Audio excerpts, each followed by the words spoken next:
जी बंधुओं नमस्कार। बीते 12 अगस्त को मैंने योगेश्वर कृष्ण और धर्म विषय पर अपने कुछ बातें मंतव्य श्रीमद् भगवद गीता के आलोक में आप सबके समक्ष प्रस्तुत किया था। 13 से लेकर 17 तारीख तक राष्ट्रीय शिक्षा नीति को लेकर बहुत सारे विषयों पर मैंने चर्चा किया, इसलिए बीच में चाह कर भी उसको मैं खंडित नहीं करना चाहता था, लेकिन अनेक लोगों के प्रश्न और सवाल विभिन्न मुद्दों को लेकर योगेश्वर कृष्ण और श्रीमद् भगवद गीता और धर्म को लेकर मेरे प्रश्न आए। लोगों ने मुझसे पूछा और तदपरांत आज मैंने उसी विषय पर दूसरी कड़ी की चर्चा करना आज उचित समझ रहा हूँ। मैंने पिछले 12 अगस्त को कहा था कि धर्म की स्थापना करनी हो तो आप न्याय के साथ रहिए, आप नीति के साथ रहिए, आप नैतिकता के साथ रहिए। यदि धर्म का आचरण करना चाहते हैं तो न्याय, नीति और नैतिकता का आचरण आपके लिए श्रेयस्कर होगा, आपके लिए उचित और जरूरी होगा। न्याय, नीति और नैतिकता का आचरण करने के लिए जो विभिन्न प्रकार के मनुष्य के दोष बताए गए हैं, जिनके पास जाकर मनुष्य दोष सिद्ध होता है, उस मार्ग का अनुसरण करना भी उचित माना जाता है, उचित होता ही है।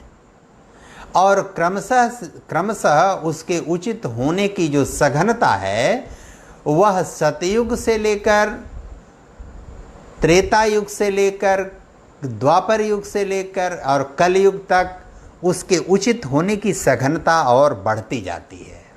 तात्पर्य यह है कि यदि आप न्यायपूर्ण, नीतिपूर्ण और नैतिकतापूर्ण व्यवहार करना चाहते हैं तो आपको मनुष्य के जो दोष करने के, त्रुटि करने के, गलती करने के, बुराई करने के जो कारक हैं, उन कारकों का उपयोग भी न्याय के लिए, नीति के लिए, नैतिकता के लिए यदि आवश्यक पड़े तो उचित होता है। और उस उचित होने की जो सघनता है, बारंबारता है, वह सघनता, उसकी औचित्य की सघनता जितनी सतयुग में थी उससे अधिक त्रेता युग में थी, उससे अधिक द्वापर युग में थी और उससे अधिक कलयुग में थी। इसका आशय यह है कि प्रकारांतर से भगवान श्री कृष्ण कहते हैं कि यदि आप न्यायपूर्ण, नीतिपूर्ण और नैतिकतापूर्ण आचरण करते हैं तो उसको करने में चाहे जो भी रास्ता आपको अपनाना पड़े, जो भी मार्ग आपको अपनाना पड़े, जिस भी रास्ते पर चलकर आप न्यायपूर्ण, नीतिपूर्ण और नैतिकतापूर्ण जीवन जी सकते हैं, व्यवहार कर सकते हैं, वह कोई भी मार्ग श्रेयस्कर है। और इसीलिए मनुष्य के जो विकार के कारक हैं, काम, क्रोध, मद, लोभ, मोह, मत्सर, इन सब का उपयोग भी न्याय के लिए, नीति के लिए और नैतिकता के लिए आवश्यक है। यानी इसका अर्थ यह हुआ कि अन्याय पर चलकर भी न्याय की स्थापना हो तो वह अन्याय शिरोधार्य है। अनीति पर चलकर यदि नीति की स्थापना हो रही हो तो वह अनीति स्वीकार्य है। यदि अनैतिक होकर भी हमको नैतिकता की स्थापना करनी पड़ रही है तो वह स्वीकार्य है। जिस प्रकार द्रोणाचार्य का वध पांडव सेनापति करते हैं, जिस प्रकार कर्ण का वध भगवान श्री कृष्ण के निर्देश पर अर्जुन करते हैं, और जिस प्रकार भीम दुर्योधन का वध भगवान श्री कृष्ण के निर्देश पर करते हैं, वह विधि कभी भी नीतिपूर्ण, न्यायपूर्ण और नैतिकतापूर्ण नहीं थी, लेकिन वह विधि न्याय की स्थापना के लिए, नीति की स्थापना के लिए और नैतिकता की स्थापना के लिए आवश्यक और अपरिहार्य था, इसलिए उसको करना आवश्यक था। और इसी कारण आप कामना अगर किसी चीज की है, क्रोध है, आपको लोभ है किसी चीज का, मोह है किसी चीज का, ये सभी तत्व यदि न्याय की स्थापना में, नीति की स्थापना में, नैतिकता की स्थापना में योगदान करते हैं, तो आपको कामना वाला होने में कोई बुराई नहीं है, आपको क्रोधी होने में कोई बुराई नहीं है, आपको लोभी कहलाने में कोई बुराई नहीं है, आपको मोह के वशीभूत होने में भी कोई बुराई नहीं है। इस बात का बहुत ठीक से कलयुग में प्रत्येक व्यक्ति को स्मरण रखना चाहिए, विचार करना चाहिए, ध्यान रखना चाहिए। भगवान श्री कृष्ण बहुत व्यापक फलक पर बहुत विस्तार से उपदेश करते हैं इसके लिए। और जिस श्रीमद् भगवत महापुराण में भगवान की लीला का, भगवान के लीलाधर विशेषताओं का विवेचन, विश्लेषण और वर्णन है, उसी भगवान के द्वारा बताए गए धर्म का मार्ग क्या है, यथेष्ट व्यक्ति के लिए क्या है, उचित व्यक्ति के लिए क्या है, विचित के लिए करणीय क्या है, मनुष्य होने क्या और व्यक्ति होने का हेतु क्या है, मानव होने का हेतु क्या है, उसको बहुत व्यावहारिक धरातल पर आकर लौकिक स्वरूप में प्रकट होकर प्रभु योगेश्वर कृष्ण वर्णन करते हैं। अनेक बार लोग सवाल यह करते हैं कि ये बताइए कि काम, क्रोध, मद, लोभ, मोह, मत्सर आदि बुराई पैदा करने के कारक तत्व हैं, बुराई इनसे आती है, बुराई उत्पन्न होती है, बुराई पैदा होती है, बुराई की ये जननी है, बुराई के ये कारक हैं, इससे क्या होता है, इससे यह है कि भगवान को, प्रभु को चाहिए कि वह इनकी व्यवस्था ही समाप्त कर दें, इनका लोप कर दें, इनको शून्य कर दें, इनको तिरोहित कर दें, इनके अस्तित्व को मिटा दें। लोग सवाल करते हैं कि भगवान अगर इस तरह का कार्य कर रहे हैं तो इस तरह का कार्य उनके द्वारा क्यों किया जाता है, उन्होंने व्यक्ति को कामना वाला क्यों बनाया, व्यक्ति को क्रोध वाला क्यों बनाया, व्यक्ति को लोभी होने का अवसर क्यों प्रदान किया, मोह के वशीभूत होने का अवसर क्यों प्रदान किया। ये लोग सवाल करते हैं। उनसे बुराई आती है तो भगवान को उन बुराइयों का शमन कर देना चाहिए, दूर कर देना चाहिए, उस अवसर को आने ही नहीं देना चाहिए। इस प्रकार के विकार ग्रस्त तत्व का होने की आवश्यकता ही क्यों है, ये प्रश्न पूछते हैं लोग, ये सवाल खड़ा करते हैं। ऐसे लोगों को मैं बहुत स्पष्ट बात करता हूं। एक महोदय थे, उन्होंने कहा कि मैं बहुत ईमानदार अफसर हूं। मैंने कहा कि आप ईमानदार अफसर हैं, आप किस विभाग में कार्य करते हैं? तो उन्होंने अपने विभाग का नाम बताया, मैं अमुक विभाग में कार्य करता हूं। हमने कहा कि आपके विभाग में घूस लेने और भ्रष्टाचार करने के अवसर कितने उपलब्ध हैं? वहां कोई घूस देने आता है क्या? कोई गलत काम कराने आता है क्या? किसी को नाजायज या गलत आवश्यकता आपसे पड़ती है क्या? उन्होंने कहा नहीं, ऐसी कोई आवश्यकता नहीं पड़ती। फिर एक सज्जन ने मुझसे सवाल पूछा कि इसकी आवश्यकता क्यों है, भगवान इसको क्यों नहीं दूर कर देते? मैंने कहा कि आप अपने जीवन में नैतिक हैं, तो अनैतिक होने का अवसर आया क्या आपके जीवन में? अनीतिपूर्ण व्यवहार करने का अवसर आया क्या आपके जीवन में? अन्यायपूर्ण व्यवहार करने का अवसर आया क्या आपके जीवन में? उन्होंने कहा नहीं आया। मैंने कहा जब अवसर ही नहीं आया तो आपकी परीक्षा तो हुई नहीं, आपका एग्जामिनेशन नहीं हुआ। एग्जामिनेशन नहीं हुआ तो आप उत्तीर्ण कैसे हो गए? जब अवसर ही नहीं है आपके पास तो आपके अंदर व्यभिचार कैसे आएगा? आपके अंदर भ्रष्टाचार कैसे आएगा? आपके अंदर बुराई कैसे आएगी? एक व्यक्ति च्युत और पतित क्यों होता है? उसके पास अवसर आया, उसने अवसर का उपयोग कर लिया, इसलिए वो पतित हो गया। आपको घूस लेने का अवसर ही नहीं है, इसलिए आप ईमानदार अफसर हैं, यह सही नहीं है। ईमानदार आप तब हैं कि अवसर आया, लेकिन उस अवसर को आपने तिलांजलि में ठोकर मार दिया, हटा दिया, दूर कर दिया।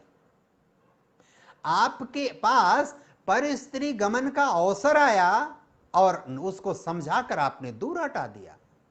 आप विशृंखलित नहीं हुए, आप पतित नहीं हुए, आप उससे मुक्त हो गए, तो यह आपकी परीक्षा है।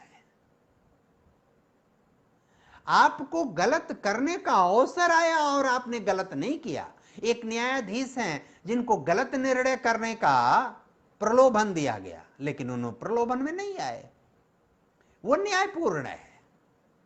लेकिन प्रलोभन आया ही नहीं और वो अपने आप को न्यायपूर्ण करने का ढिढोरा पीट रहे हैं, तो यह उचित नहीं है, न्याय संगत नहीं है। भगवान ईश्वर प्रभु इसका आपको आपकी परीक्षा लेने के लिए, आपका परीक्षण करने के लिए, आपका मूल्यांकन करने के लिए, आपकी योग्यता और पात्रता श्रेष्ठ मनुष्य के रूप में सिद्ध करने के लिए काम क्रोध लोभ मोह मद मत्सर इसका प्रावधान उन्होंने किया है। और जब काम क्रोध मद लोभ मोह का वायुमंडल हो, उस वायुमंडल को त्याग कर तिलांजलि देकर मुक्त होकर छोड़कर जब आप दूर हटते हैं, तब माना जाएगा कि आप न्यायपूर्ण हैं, तब माना जाएगा कि आप नीतिपूर्ण हैं, तब माना जाएगा कि आप नैतिकतापूर्ण हैं। आपको नौकरी दिलाने का अवसर आया, उसमें आपका एक बेटा है और एक अन्य व्यक्ति है, अन्य व्यक्ति आपके बेटे से योग्य है, वहां उस योग्य व्यक्ति के साथ यदि आपने न्यायपूर्ण व्यवहार कर लिया तो आप न्यायपूर्ण हैं।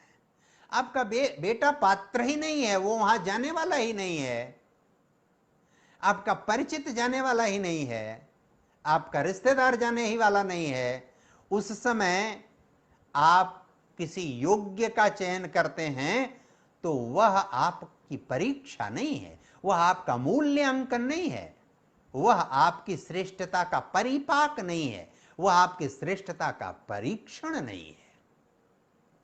आपकी श्रेष्ठता का परीक्षण यह है कि जब आप न्यायपूर्ण नीतिपूर्ण और नैतिकतापूर्ण विषम परिस्थितियों में होते हैं, प्रतिकूल परिस्थितियों में होते हैं,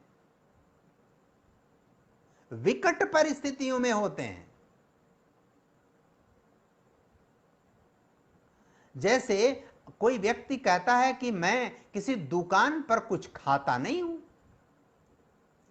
कहीं बाहर पानी नहीं पीता हूं, ऐसे व्यक्ति को बहुत तेज भूख लगी हो और उस समय उसको अवसर आए दुकान पर खाने का या बाहर पानी पीने का और उसने उसको त्याग दिया, तो माना जाएगा कि वो त्यागी है। नहीं तो अटल बिहारी वाजपेयी जी का एक बहुत अद्भुत टिप्पणी है, और वो टिप्पणी हो सकता है बनावटी हो, वो टिप्पणी हो सकता है काल्पनिक हो, लेकिन बहुत सटीक ढंग से वो कहते हैं कि जब मैं पहली बार चुनाव लड़ने गया तो एक पुरानी जीप पर कुछ एचडी मोटरसाइकिल के साथ हमारा प्रचार शुरू हुआ और एक बड़े पार्क में कुछ बच्चे खेल रहे थे तो मैंने पूछा ये बच्चे किसके हैं, पार्क में कैसे खेल रहे हैं? तो लोगों ने कहा कि ये ब्रह्मचारी जी के बच्चे हैं। थोड़ा आगे और मैं गया तो एक मकान से धुआं उठ रहा था। मैंने कहा कि ये मकान जो है, इस मकान से धुआं क्यों निकल रहा है? तो उन्होंने कहा फलाहारी महाराज के लिए भोजन पक रहा है। लोगों ने उनको बताया, अटल जी को। थोड़ा और आगे बढ़े, एक बड़ा भव्य राज प्रासाद, भव्य महल था, भवन था, उसकी बहुत लंबी चौड़ी बाउंड्री थी। उस बाउंड्री के पास जब गए तो लोगों से उन्होंने पूछा यह प्रासाद, ये भवन महल किसका है? तो लोगों ने कहा त्यागी महाराज का। ईश्वर भगवान श्री कृष्ण श्रीमद् भगवत गीता के माध्यम से इसी का परीक्षण करते हैं, इसी का मूल्यांकन करते हैं। लौकिक जगत में आकर लौकिक मनुष्य का, जिस लौकिक जगत का हेतु निमित्त उद्देश्य मात्र मनुष्य है, उसका उपभोग करता, उपयोग करता है, उसका नियोजक है, उसका संरक्षक, उसका पालक, उसका उपभोग करता है, उस मनुष्य का वो परीक्षण करते हैं, उसकी परीक्षा लेते हैं, उसकी योग्यता क्षमता का मूल्यांकन, उसके मनुष्य होने के चरण का निर्धारण करते हैं। वह व्यक्ति कौन सा है जो काम क्रोध मद लोभ मोह सबसे मुक्त है, वो उसकी जांच करते हैं, पड़ताल करते हैं। वो ऋषि मुनि, वास्तविक ऋषि मुनि की परंपरा में खड़ा होता है। फिर वो परीक्षा करते हैं कि काम क्रोध मद लोभ, इसमें से अधिकांश चीजों में, 4-5 चीजों से कौन मुक्त है? उसको कहते हैं कि ये संत और महात्मा की कैटेगरी में आ गया। कुछ लोग ऐसे हैं कि जो 2-3 चीजों से मुक्त हैं, उन्होंने कहा कि ये तो साधु है, ये भक्त है हमारा, ये भक्त है। 2-3 चीजों में मुक्त हो गया तो वो भक्त हो गया, साधु हो गया। 3-4 चीजों में मुक्त हो गया तो वह संत और महात्मा हो गया।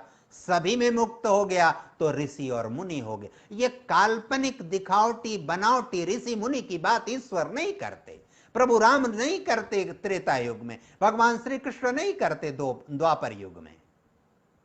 वो यथार्थ धरातल पर मूल्यांकन कर, वो गृहस्थों के लिए जो लौकिक जगत में वास्तविक उपभोग करता है, उसके लिए तो वो कहते हैं, वो बताते हैं स्पष्ट कि उसने काम क्रोध मद लोभ मोह मत्सर में से एक का भी पूर्ण त्याग कर दिया तो वो उत्कृष्ट मानव है। 2 का कर दिया तो वो तो परम ज्ञानी है। 3 का त्याग कर दिया श्रेष्ठ मानव है। 4 का त्याग सर्वोत्कृष्ट मानव है, मनुष्य की पराकाष्ठा पर जीने वाला है। इसको यह है तो मैंने त्याग दिया। जैसे मिठाई नहीं खाते, मिठाई मिली ही नहीं तो इसलिए नहीं खाते, लेकिन तरह तरह का व्यंजन, छेना, रसगुल्ला, गुलाब जामुन, तमाम तरह के जलेबी, पकवान, मिठाई सब रखी हुई है और हमने छोड़ दिया, तब नहीं खाते हैं तो माना जाएगा हम नहीं खाते हैं। मिला ही नहीं और हम नहीं खाते हैं, यह आपका नहीं खाना नहीं हुआ। तो जो लोग ये सवाल खड़ा करते हैं भगवान श्री कृष्ण श्रीमद् भगवत गीता के बारे में, भगवान जो कहते हैं कि आप धर्म की मार्ग पर चलना चाहते हैं तो आपको नीतिपूर्ण मार्ग पर चलना पड़ेगा, न्यायपूर्ण मार्ग पर चलना पड़ेगा, नैतिकता पूर्ण मार्ग पर चलना पड़ेगा। और इन मार्गों पर चलने के लिए आप अनीतिपूर्ण मार्ग का भी सहारा लें, और अनीति पर चलकर नीति की स्थापना हो तो चलिए, अन्याय पर चलकर न्याय की स्थापना होती है तो चलिए, और अनैतिक आचरण करके, व्यवहार करके अगर नैतिकता की स्थापना होती है तो उसका पालन करिए, कोई बुराई नहीं है। हिंसा करना, किसी हिंसक की हिंसा करना कोई बुराई नहीं है, किसी विषधर को नष्ट करना कोई बुराई नहीं है। भगवान कृष्ण की संकल्पना, उनका विवेक विचार बहुत स्पष्ट है लौकिक जगत के लिए। और एक बात बहुत स्पष्ट है, सतयुग का ईश्वरीय दृष्टिकोण जो है वह मार्गदर्शक संकेत है त्रेता युग के लिए। त्रेता युग का जो ईश्वरीय दृष्टिकोण है, यानी अलौकिक सत्ता जब लौकिक जगत में आती है तो उसका जो दृष्टिकोण है वह द्वापर युग के लिए मार्गदर्शक संकेत है। और इसी तरह द्वापर युग की जो अलौकिक सत्ता लौकिक जगत में अपने को प्रस्तुत करके भगवान कृष्ण के रूप में जो उपदेश करती है वह कलयुग के लिए मार्गदर्शक संकेत है। इस बात को बहुत ठीक से समझना चाहिए। इसलिए ईश्वर ने लोक में काम, क्रोध, मद, लोभ, मोह इसकी व्यवस्था बनाया, इसकी स्थापना किया, और इसके होते हुए आप इससे मुक्त हो सकते हैं क्या? अगर हो सकते हैं तो आपका सही में परीक्षण होगा, सही में मूल्यांकन होगा, आपकी श्रेष्ठता का मानदंड उससे होगा। अगर आप उसके वशीभूत होते भी हैं तो क्या एक मर्यादा में होते हैं, एक नियम में होते हैं, उसके संयम का पालन करते हैं, ऋतुओं का पालन करते हैं उसके लिए। क्रोध होने में बुराई नहीं है, लेकिन आप हमेशा क्रोध और आवेश में रहें ये बुरा है। किसी वृद्ध का अपमान हो रहा है उस समय आपको क्रोधित होने में कोई बुराई नहीं है। किसी बालक की कोई निर्मम पिटाई कर रहा है उस समय आप क्रोधित हो, कोई बुराई नहीं है। किसी स्त्री की मर्यादा को भंग कर रहा है, आपको क्रोध आपको आया तो उसमें कोई बुराई नहीं, आपको क्रोध आना ही चाहिए।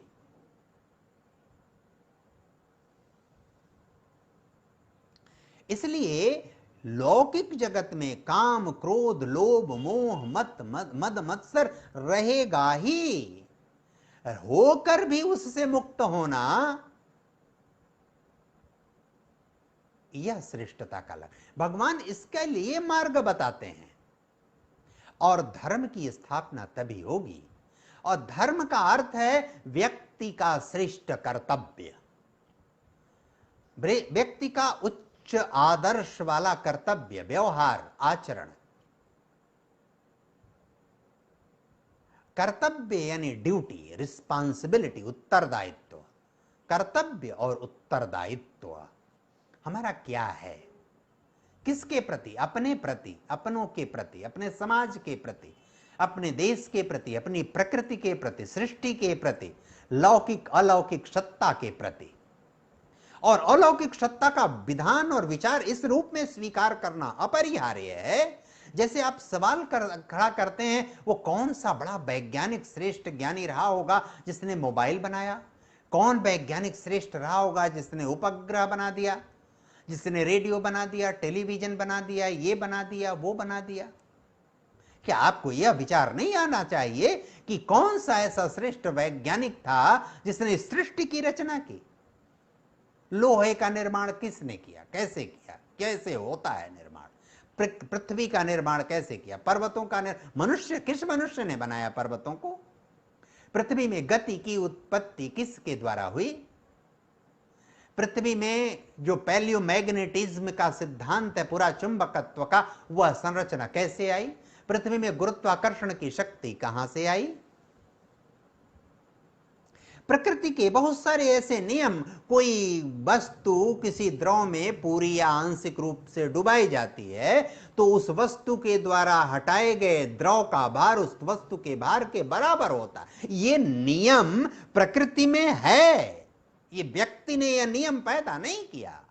भाप में शक्ति है, ये प्रकृति का नियम है, व्यक्ति ने वो नियम पैदा नहीं किया, उस नियम को पता करके बताया। अब जान, जो लेमैन है, जिनको समझ नहीं है, जिनको विवेक नहीं है, जिनको बुद्धि नहीं है, वो भी समझ लीजिए कि प्रकृति का यह नियम है। पूरा चुंबकत्व प्रकृति का नियम है। पूरा चुंबकत्व के सिद्धांत में उत्तरी ध्रुव अपने प्रतिकर्षण पक्ष दक्षिणी ध्रुव को एक निश्चित एंगल पर अट्रैक्ट करता, आकर्षित करता है। जैसे दो चुंबक आप आपस में सटाइए, ऐसे दो चुंबक ऐसे सटाइए तो चुंबक का ये सिरा इस सिरे को और ये सिरा इस सिरे को ऐसे अट्रैक्ट करता है। वो पूरा चुंबकत्व का सिद्धांत प्रकृति का सिद्धांत है, प्रकृति की व्यवस्था, महासागरों की, सागरों की, पर्वतों की, पठारों की, प्रायद्वीपों की, महाद्वीपों की, ये सारी संरचना ये हमने अपनी सुविधानुसार उसका नामकरण भले कर लिया हो, उसको एक परिभाषा में भले बांध दिया, लेकिन वो प्रकृति की व्यवस्था, तंत्र, सिस्टम है।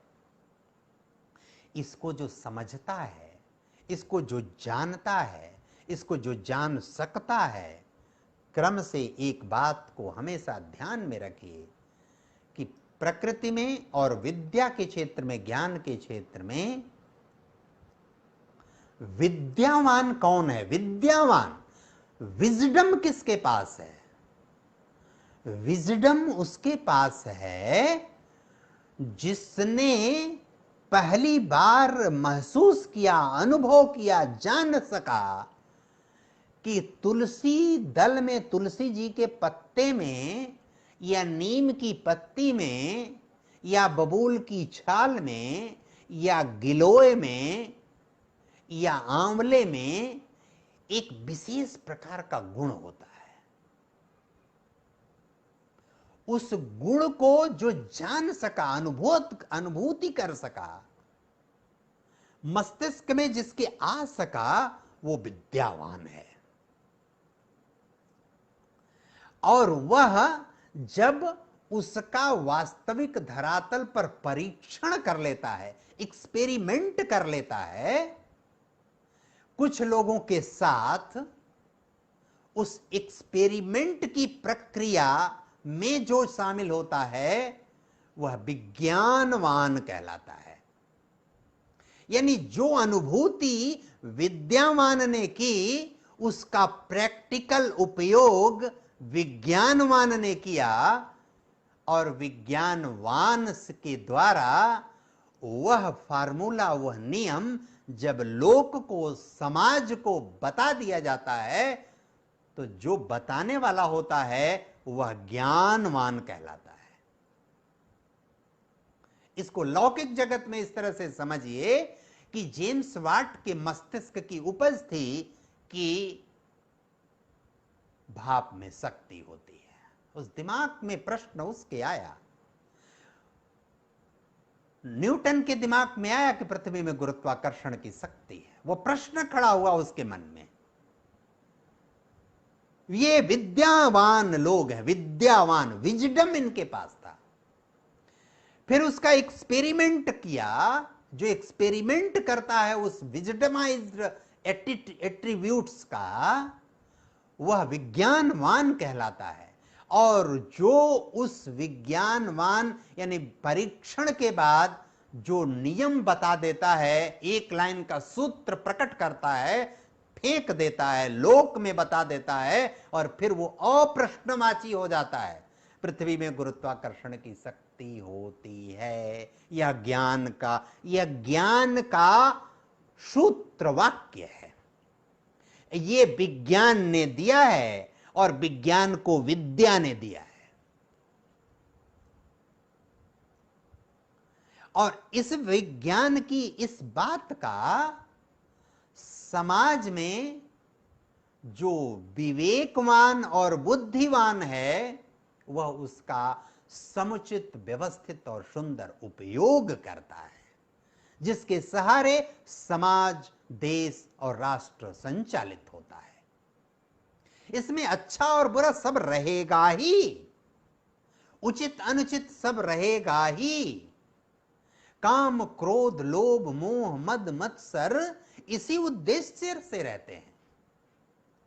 और इनके रहते हुए जो व्यक्ति न्यायपूर्ण है, नीतिपूर्ण है, नैतिकतापूर्ण है, वही धर्म की स्थापना कर। धर्म की स्थापना का आधारभूत विषय है कि आप न्यायपूर्ण हैं, आप नीतिपूर्ण हैं, आप नैतिकतापूर्ण हैं, तो धर्म की स्थापना अपने आप हो जाएगी। और न्यायपूर्ण होने के लिए अन्यायपूर्ण तरीके से न्याय की स्थापना हो तो होने दीजिए, अनीतिपूर्ण तरीके से भी नीति की स्थापना हो रही है तो होने दीजिए, अनैतिकता पूर्ण तरीके से यदि नैतिकता की स्थापना होती है तो होने दीजिए। और इसीलिए भगवान श्री कृष्ण कहते हैं कि यदि आपको न्याय के लिए, नीति के लिए, नैतिकता के लिए काम, क्रोध, मद, लोभ, मोह, मत्सर के वशीभूत भी होना पड़े तो भी हो जाने में कोई बुराई नहीं है। लेकिन न्याय के लिए केवल, नीति के लिए केवल, नैतिकता के लिए केवल, क्योंकि ये धर्म पर ले जाने के मार्ग बताते हैं। हमारा धर्म क्या है, हमारा कर्तव्य क्या, हमारा जो जीवन में कर्तव्य और उत्तरदायित्व है, एक व्यक्ति के नाते जो व्यक्ति महसूस करता है हमारा कर्तव्य है, हमारे पूर्वजों के प्रति कर्तव्य क्या, हमारे आने वाली पीढ़ी के प्रति क्या है कर्तव्य, हम जिस समाज में रहते हैं उसके प्रति कर्तव्य क्या है, हम शिक्षक हैं तो छात्र के प्रति कर्तव्य क्या है, हमारे प्रधानाचार्य के प्रति कर्तव्य क्या, हमारे प्रबंध तंत्र के प्रति कर्तव्य क्या है, इन सब बातों का जो विवेचन विश्लेषण ठीक प्रकार से कर सकता है, जान समझ सकता है, वही सब कुछ जान। एक चीज हमेशा तय मानिए कि धर्म को, दर्शन को, आध्यात्म को, लोक को, व्यवहार को, कार्य को, आचरण को, इन सब को समझने के लिए हमेशा एक बात ध्यान में रखिए कि आप धर्म को समझ लीजिए, आप न्याय को, नीति को, नैतिकता को समझ लीजिए, आप काम, क्रोध, लोभ, मोह, मद, मत्सर को समझ लीजिए, और इसके साथ साथ आप विद्यावान, विज्ञानवान, ज्ञानवान, विवेकवान और बुद्धिमान, इन पांचों का क्रमबद्ध चरण, ऊपर से नीचे की जो हायरार्की है, अमूर्त से मूर्त रूप में प्रकट होने का जो इसका स्वरूप है, जेम्स वाट के पहले भाप में शक्ति होती है, ये अमूर्त था, अस्तित्व था इसका, लेकिन मूर्तिमान नहीं था। सुश्रुत चरक के पहले जो विज्ञान और शल्य चिकित्सा और बहुत सारे, पतंजलि के पहले जो आयुर्वेद की स्थिति थी वो अमूर्त थी, लेकिन अस्तित्व था उसका, प्रकृति में था अस्तित्व। और इसीलिए प्रकृति को ही श्रेष्ठ तत्व मानने का विधान वैदिक ऋचाओं में वर्णन मिलता है, वेदों में और कुछ नहीं। इस बात को ठीक से व्यक्ति को समझना और जानना चाहिए कि हम भारतीय लोग वैदिक और पौराणिक दोनों संस्कृतियों के समुच्चय को मानते हैं, जिसे आप सनातन संस्कृति कहते हैं। वैदिक संस्कृति क्या है? वैदिक संस्कृति के अधिष्ठाता देव सूर्य हैं, अधिष्ठात्री देवी माता गायत्री हैं, और इसीलिए हम सूर्य भगवान की उपासना जब करते हैं तो गायत्री मंत्र का जप करते हैं। कई लोग अनेक बार जब सूर्य भगवान को जल देने जाते हैं तो गायत्री मंत्र का जप करते हैं, सूर्य नमस्कार जब करते हैं तो गायत्री मंत्र का जप करते हैं। क्यों करते हैं? अधिष्ठात्री देवी माता गायत्री हैं, अधिष्ठाता देव सूर्य हैं। सूर्य इस सृष्टि के अजस्र ऊर्जा के स्रोत और सौरमंडल के मुखिया, बिना उनके सौरमंडल का अस्तित्व नहीं है, ग्रहों उपग्रहों का कोई अस्तित्व नहीं, जीवन का कोई अस्तित्व नहीं, कोई मूल्य नहीं, कोई पदार्थ, किसी का कोई अस्तित्व नहीं। और वेदों की ऋचाओं में जितने भी संसाधन हैं, आप संसाधन जिसको कहते हैं, मिट्टी का वर्णन है, पृथ्वी सूक्त है वेदों में, जल सूक्त है, वायु सूक्त, वरुण सूक्त, अग्नि सूक्त, वन सूक्त, इनका वर्णन है। इन संसाधनों की विशेषताओं का वर्णन है वेदों में, और इनको देवता माना गया है वेदों में। और इसीलिए वैदिक संस्कृति में जब हम संकल्प लेते हैं तो इन संकल्पों में उन्हीं संसाधनों का अग्नि के बिना आपका संकल्प नहीं होता। जो तथाकथित इस पर टिप्पणी करते हैं नकारात्मक, उन अज्ञानियों के लिए आपके पास कुछ भी ऐसा नहीं है कि उनको समझाया जा सके, क्योंकि वो पूर्वाग्रह से ग्रसित होते हैं। कोई भी संकल्प और वैदिक संस्कार अग्नि के बिना, जल के बिना, वन के बिना, लकड़ी के बिना, पृथ्वी के बिना संभव नहीं, किया ही नहीं जाता। धात्विक तत्वों का आप जो वहां शिवलिंग का प्रयोग होता है और बहुत सारे चीजों का उपयोग होता है, वो धात्विक तत्व वहां होते हैं। दीपक जलाया जाता है, ऊर्जा का रजस प्रवाह मानकर दीपक जलाया जाता है, सूर्य का एक तरह से वहां प्रतिनिधि स्वरूप स्थापित किया जाता है। और इसी तरह पौराणिक संस्कृति में वहां भी अधिष्ठात्री देवी हैं माता दुर्गा, अधिष्ठाता देव ब्रह्मा विष्णु महेश हैं। अधिष्ठात्री देवी त्रिगुणित होती हैं, क्योंकि तीन का जो विधान है, तीन लोक हैं, और तीन आप हर जगह आप देखिएगा, वायुमंडल, स्थल मंडल, जलमंडल, तीन का खंड है इसका। पर्वत पठार मैदान, तीन का खंड है इसका। प्रत्येक चीज में तीन चीजें आती हैं, हमेशा तीन आता है। और उसका जब मूल्यांकन और विवेचन विश्लेषण आप करते हैं तो आप पाते हैं कि वो माता दुर्गा त्रिगुणित होकर महालक्ष्मी, महासरस्वती, महाकाली बनती हैं। ईश्वर के तीन रूप ब्रह्मा विष्णु महेश बनते हैं, और उसी सृष्टि के निर्माणकर्ता ब्रह्मा जी कहे जाते हैं, उस सृष्टि के संचालनकर्ता विष्णु भगवान कहे जाते हैं, उस सृष्टि के समनकर्ता, शून्यकर्ता, अंत करने वाले महेश कहे जाते। अनेक बार लोग मुझसे प्रश्न करते हैं, भगवान विष्णु का ही अवतार क्यों होता है? यह नहीं समझ में आता कि संचालन का कार्य विष्णु भगवान का ही है, और सृष्टि के संचालन में ही गुण दोष आते हैं।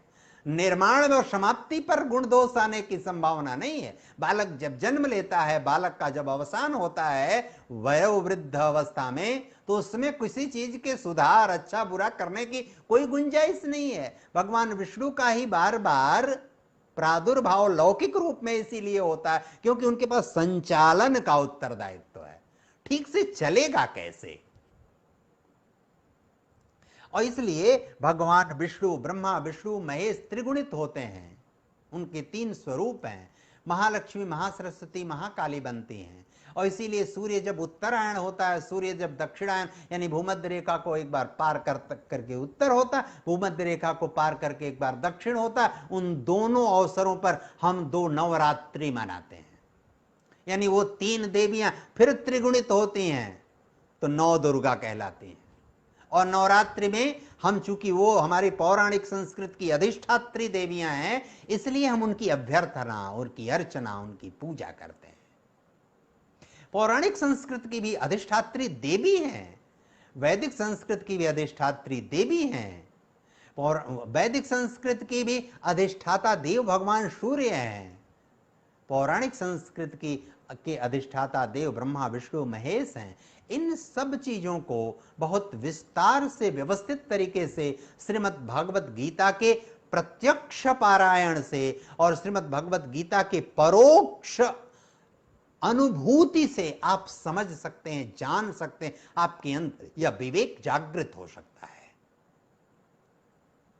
यह किसी व्यक्ति का विचार विषय नहीं है। इस आलोक में सब चीजों को, सब बातों को समझकर, जानकर, मूल्यांकन करना, उसका व्यवहार करना, उसका उपयोग करना, उसको जानना और समझना व्यक्ति का परम लक्ष्य होना चाहिए, कर्तव्य होना चाहिए, उसका उत्तरदायित्व होना चाहिए। और इसको जो कर्मकांड कह के अनेक प्रकार के प्रश्नवाची चिन्ह खड़ा करके उस पर सवाल खड़ा करते हैं, वो अज्ञानी लोग हैं, अविवेकी लोग हैं, बुद्धिहीन लोग हैं, अविद्यावान लोग हैं, अविज्ञानवान लोग हैं, अज्ञानी लोग हैं। इनसे इस समाज को बचाया जाना चाहिए। आज योगेश्वर श्री कृष्ण और धर्म के विषय पर इतनी चर्चा करते हुए मैं आज की अपनी बात पूर्ण करता हूं। कल सायंकाल 9 बजे किसी अन्य विषय पर चर्चा के लिए मैं इसी फेसबुक पेज पर पुनः उपस्थित होऊंगा, और कल सुबह पेज पर ही आपको सूचना भी उपलब्ध कराऊंगा। हमारे इस पेज को लाइक करके आप इससे जुड़ सकते हैं। इस पेज पर उपलब्ध वीडियो को पाने के लिए हमारे YouTube चैनल को कभी भी आप सब्सक्राइब करके, लाइक करके उससे जुड़कर सुन सकते हैं, जान सकते हैं, समझ सकते हैं। इतना निवेदन करते हुए आज का अपना वक्तव्य कथन पूर्ण करता हूं। धन्यवाद। नमस्कार सभी।